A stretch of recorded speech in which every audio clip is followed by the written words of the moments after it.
Christ est là. Christ n'est pas indiscret. Voyez une chose. Jean 4, versets 16 à 19. La Bible dit, va, lui dit Jésus, appelle ton mari et viens ici. Il s'agit de la femme samaritaine.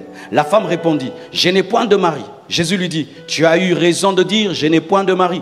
Car tu as eu 5 maris, et celui que tu as maintenant n'est pas ton mari. En cela tu as dit vrai. Seigneur, lui dit la femme, je vois que tu es prophète. Il révèle à la femme qu'elle vit avec un homme qui n'est pas son homme. Devant qui? Devant personne. Tous les disciples étaient partis, il était seul. Et lorsque les disciples reviennent, il leur dit pas, ah, quand vous êtes partis là, la femme là, je lui ai dit, elle était dans le... Il n'a rien dit.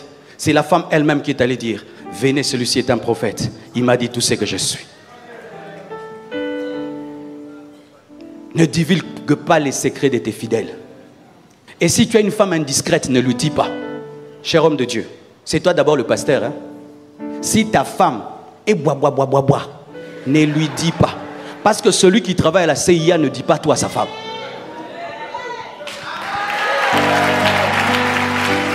Il y a des hommes de Dieu, c'est que tu lui dis, tu l'as dit à sa femme. On dit ça si ta femme a la maturité et la sagesse et la discrétion.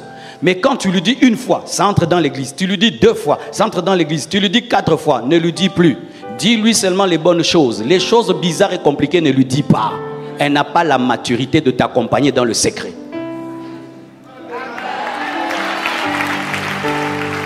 C'est pourquoi il y a des hommes de Dieu à qui les fidèles ne confient rien. Parce qu'ils savent que toi, tu dis tout au lit.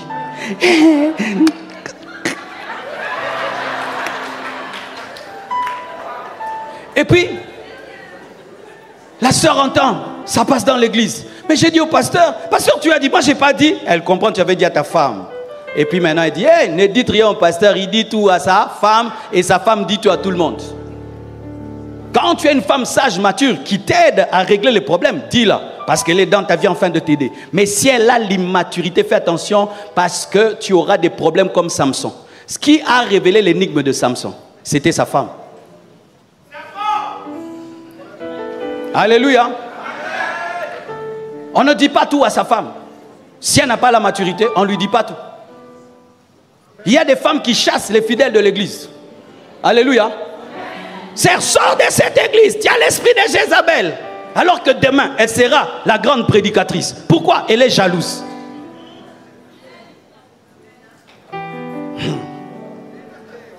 Aussi, homme de Dieu, lorsque tu fais des réunions avec tes fils et tu sens que ce que tu dis dans les réunions sort souvent, fais une réunion encore avec tes fils et ce sont des passoires.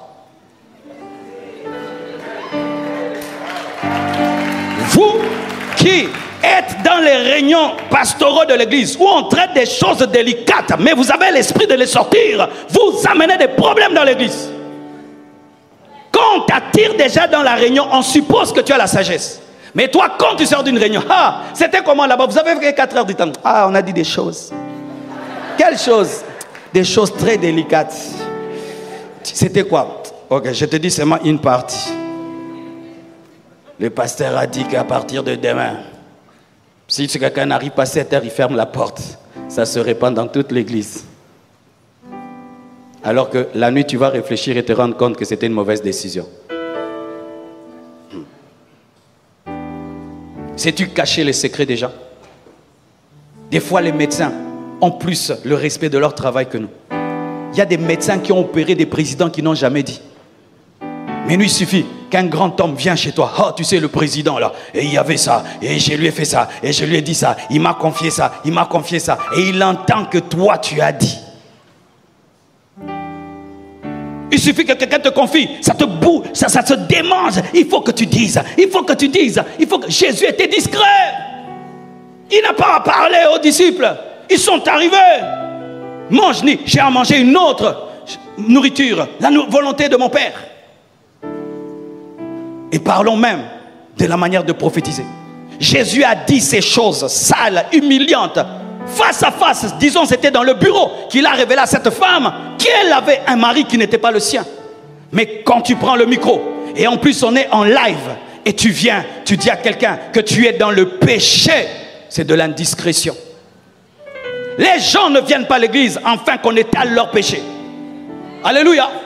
Les gens ne viennent pas à l'église pour qu'on étale leurs péchés. Si tu me tiens debout et puis tu dis que je vis dans la débauche, qu'est-ce que tu as créé en moi? Tu penses qu'en m'humiliant, je vais me repentir? Et en plus, ça passe sur Vase d'Honneur TV et le monde entier sait, même mon chef et mon patron et ma belle famille. Ah oui, alléluia. Prophète, arrêtez ces choses-là. Arrêtez ces choses. Et je dis toujours ceci aux prophètes. Quand vous faites cela, tu aimerais qu'on te le fasse? Tu aimerais que ta mère puisse aller prier quelque part, on lui dit que son enfant a la sorcellerie? Tu aimerais que tes enfants aillent prier quelque part et qu'on puisse dire au monde entier qu'elles ont des sirènes? Tu aimerais aller quelque part, on te fait une délivrance publique et qui passe en direct sur télévision, comment tu roules, comment tu vomis? Qui aimerait cela? Mais pourquoi nous faisons ça aux autres? Un manque d'amour, un manque de discrétion. Donne-moi l'amen, hein? Je faisais ces choses, mes frères. Faire rouler les gens en live, faire tourner les gens en live et tout. Dieu m'a dit qu'on fasse cela à ta mère aussi. Depuis quand je commence à faire des services de puissance, on ne montre pas. Et si on va montrer de très très loin, de sorte que les gens ne soient pas humiliés. Parce qu'on ne doit pas humilier les gens pour prouver qu'on a la puissance. C'est de l'égoïsme. C'est de l'égoïsme. Des fois Jésus faisait les miracles, disait ne le dis à personne. Je viens à l'église bien habillé.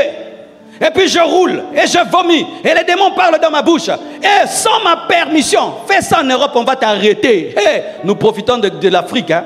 Fais ça à un blanc en Europe. Tu lui as fait ça. Tu verras. Mais il a raison, non? Et puis il se retrouve. Lui-même est en train de se regarder. Sa famille regarde. Mais ça, c'est Gaylord. Mais il est en train de vomir. Mais les démons sont en train de parler en Gaylord. Et maintenant, si Gaylord était ton travailleur, tu vas continuer à travailler avec lui. Il a perdu le travail, la réputation. Il est venu debout. Il rentre KO. Il ne fallait même pas qu'il vienne à ton église. Tu as détruit sa vie. On ne dit pas tout dans la prophétie. On ne dit pas tout dans la parole de connaissance. S'il y a quelque chose qui peut t'élever, je dis, pasteur, Dieu est avec toi. Cette année, tu vas vivre la gloire de Dieu. C'est bon, n'est-ce pas? Mais s'il y a des problèmes dans ton couple, je ne vais pas les dire. Si j'ose seulement dire les problèmes de ton couple maintenant ici, quel problème je crée dans l'église, dans la belle famille, dans plein de choses. Maintenant, toi, tu parais être un grand prophète. Oui, grand prophète. Maintenant, moi, j'ai paré qui? Moi, maintenant, tu me laisses dans quel état? Est-ce qu'on suit les personnes là qui passent ici, leur demander tu te sens comment après? Est-ce qu'on leur pose des questions?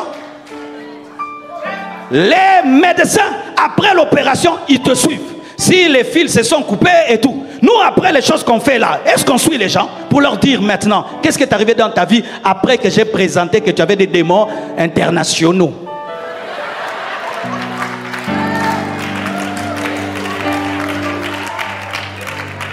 Ne faites pas aux autres ce que vous n'aimerez pas qu'on vous fasse. Si tu aimerais qu'on te le fasse, fais-le. Si tu aimerais qu'on le fasse à ta maman, qu'on le fasse à tes enfants, fais-le. Mais si quand il s'agit de tes enfants, tu prends tes enfants, tu l'amènes où? Où? Quand nous les pasteurs, on reçoit des hommes de Dieu, on fait quoi? Nos enfants sont reçus au bureau. On prie pour eux au bureau. Et s'ils tombent, ils tombent au bureau. Et s'ils roulent, ils roulent au bureau. S'ils crachent, ils crachent au bureau. Pourquoi on ne fait pas en public?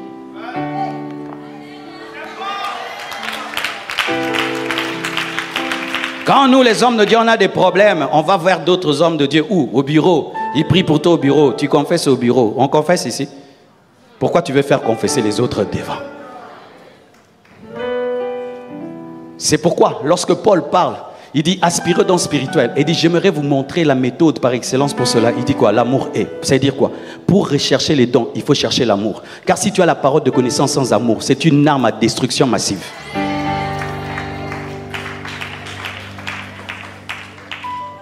Une femme est allée quelque part. Parce que si nous suivons le Nigeria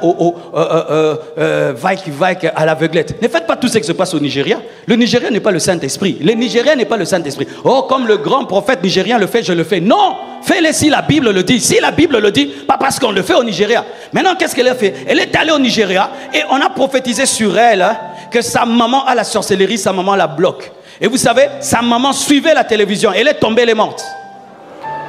AVC, elle est morte. Tu rentres à la maison, ta maman est morte. Ça, c'est Dieu. Les bureaux servent à quoi? À dire des choses en secret. Même à l'hôpital, le médecin t'appelle, te dit, monsieur, tu as le cancer, monsieur, tu as le ceci. Il le crie dans tout l'hôpital, ce monsieur, venez, hôpital, faites sortir tous les malades. Je viens de l'ausculter, il a le cancer, il meurt dans 3 ans. On te fait ça? Mais nous sommes des médecins, mais nous sommes des médecins, mais nous sommes des médecins. C'est pourquoi nous sommes étonnés. Les hôpitaux sont remplis et il y a des églises qui sont vides. Des hôpitaux sont remplis, les églises sont vides. Parce que là-bas, il y a de la déontologie. Il y a le respect de l'homme. N'est-ce pas? Si tu vas te faire piquer et tu es un homme, tu ne veux pas qu'une femme te pique, tu refuses. Est-ce qu'on va t'obliger? Si tu es une femme, un homme vient te piquer, tu refuses. Est-ce qu'on va t'obliger? Il y a le respect de l'homme.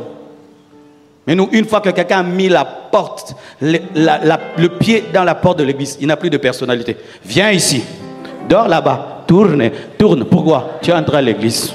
J'ai fait de toi ce que j'ai fait. Ici, c'est mon royaume.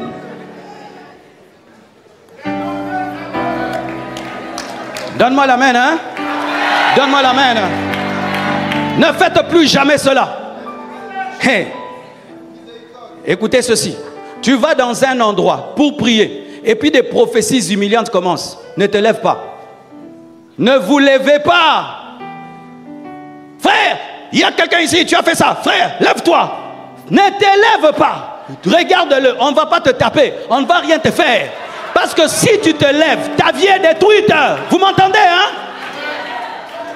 Le Seigneur m'a dit ça. Mais ça détruit ton couple. Ça détruit. Lève-toi, ne t'élève pas. Et tu lui enseignes que ça ne se fait pas.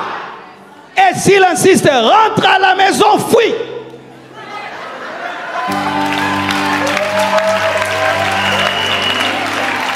Ce sont des choses que j'ai apprises à mes dépens. Hein? Je vous ai dit, moi j'ai fréquenté tous les milieux. Un jour je vais prêcher quelque part. Alors le monsieur je vais prêcher avec quelqu'un. Il avait beaucoup de succès en ce temps-là. Moi je venais de commencer. Quand on arrive à la veillée, il me regarde. Il sent que je m'étais très bien préparé. Lui, il avait tellement de succès qu'il ne se préparait plus. Et j'ai pu sentir cela. Alors quand il a pris la parole, il m'a fait un truc. Hein. Il a dit, je ne vais pas trop parler, je vais seulement exhorter. Mais avant de partir, je vais prier pour l'homme de Dieu. Et moi et toi, on ne se connaît pas, on ne cause pas trop. Et puis avant de partir, il me dit, homme de Dieu, viens, viens, viens, je vais prier pour toi. En ces temps-là, j'avais des trucs dans la tête que si tu me fais ça, je dois me tenir debout de peur que ça fasse un scandale. Il y a déjà un scandale. Je ne me lève pas. Le scandale avait déjà commencé quand tu m'as appelé. Oh! Alors moi, je n'avais pas encore téléchargé cet antivirus-là. Et puis il m'appelle. Je sais ce qu'il dit. Mets tes pieds, écrase mes pieds. France, viens, je vais vous montrer. Il me fait ça. Viens, viens, viens, viens. Approche-toi. Écrase mes pieds. N'aie pas peur, fais. Tu vois, il est déjà déséquilibré, non? Maintenant, il avait un gros ventre. Il dit, lève les mains, lève les mains, lève les mains. Maintenant, il avait un gros ventre. Tu vois, ne tombe pas encore. Et puis, il avait un gros ventre. Et puis, homme de Dieu, sois prêt. Reste. Reste par terre, reste. Quand je suis tombé, j'ai dit, mais qu'est-ce qui m'est arrivé? Maintenant, pour me calmer, tu vas t'élever, tu vas aller en Afrique du Sud, les portes vont s'ouvrir. Moi, j'ai dit, qu'est-ce qui m'est arrivé? Pourquoi? Je n'avais pas téléchargé que quand tu viens à l'église, même si tu viens à l'église, tu gardes le contrôle de ta vie. N'ajoutez pas foi à tout esprit. N'ajoutez pas foi à tout esprit. Quelque chose se passe. Tu n'es pas convaincu. N'entre pas dedans. N'entre pas dedans. C'est ta vie.